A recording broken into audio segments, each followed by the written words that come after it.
Hello students, today we are going to read about English language and literature, first chapter of poetry, The Road Not Taken by Robert Frost. Robert Frost was a very well-known English poet belonging from America, and he tried to write extensively about the rural countryside, the real life experiences and about the nature. Today we are going to read The Road Not Taken, very famous and explicitly read about poetry. And The Road Not Taken tells us about the possible opportunities and choices which we take in our life. The choices makes us realize our future goals, and it determines the well-being of us in the future. So it is basically about the different choices which we make in our life, and what it makes us tomorrow. It is about the road not taken.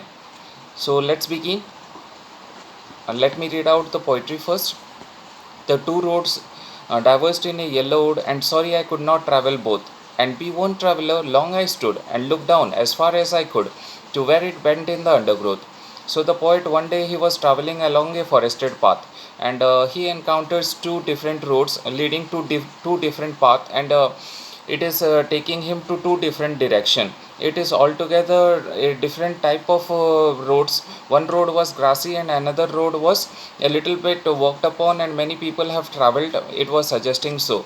And he was a lone traveler, and was not having a possibility to ask somebody where were the road leading to. So he had to make the decision upon himself to where he wanted to go and what was the claim of his with going to this roads. And the two roads had bent into the undergrowth, that means the dense forest.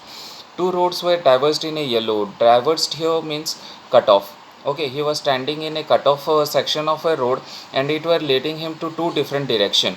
And he was a lone traveler, so he could not travel both of the road, and it is not possible for a single traveler to stand in both of the road and walk in the both roads simultaneously.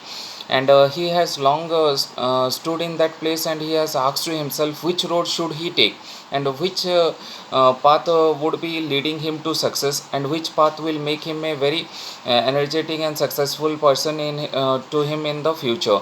That was his course. To where it went into the undergrowth, that means the road has been diverged into the deep forest, and it is the bushes which has made it very dense. We will take the second stanza. Then took the other one, just as fair and having perhaps the better claim, because it was grassy and wanted way, though as far as for that the passing there had warned them really about the same. So the poet is saying that he has stood in the road, in the diverse section of the road, and he is asking to himself which road should he take. He judges about the pros and cons of the consequences which he is just taking now, the choices which he is taking now, what would be happening of him in the future. And he was having a better claim. He judged to himself, he answered to himself that he was going to take the less traveled road, because it was grassy and in wanted where, that means a very few people had traveled in that road.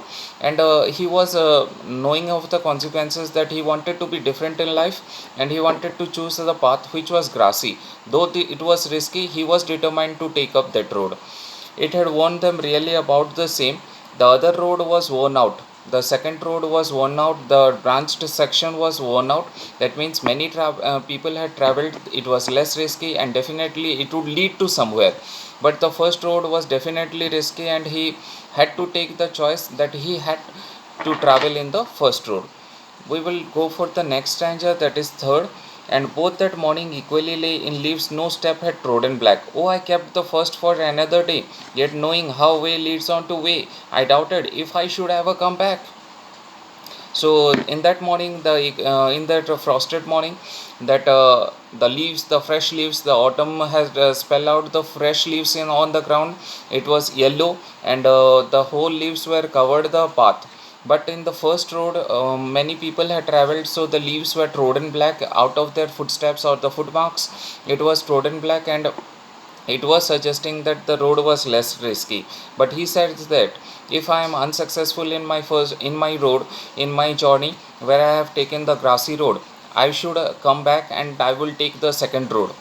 Because if I am a failure in my life, I will be again wishing to travel in the road which was traveled by many. Yet knowing how way leads on to way, I doubted if I should ever come back. So he was sure that he won't come back, or he wouldn't revisit that road. But he was having a deep feeling that whether he would be successful or not. And with that deep sigh or deep breath, he again moved forward in the road.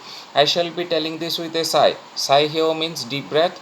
Somewhere ages and ages hence, two roads diverged in a wood, and I took the one less traveled by, and this has made all the difference. So the poet has convinced himself, Robert Frost has convinced himself that he would take the road which was less traveled by, and he would be traveling in that juncture, and he doesn't wish that he would be failure. But if in case he becomes a failure, if he is not able to achieve the goals in his life, then again he wishes that he would come back to the second road, and he would be taking the road which was frequented by many people. I took the one less traveled by, and that has made all the difference. So he is repenting the action which he had taken earlier in the life, and it is basically about his experience, how life has given him all the things which he had needed, and the desired section of the life he has achieved. So the choices, good or bad, it depends how we are going to face in the future, what would be the consequences in the future, depends on what road we are taking, or the what choices we are taking. This was the poem by Robert Frost, one of the very well known American English poets. Thank you.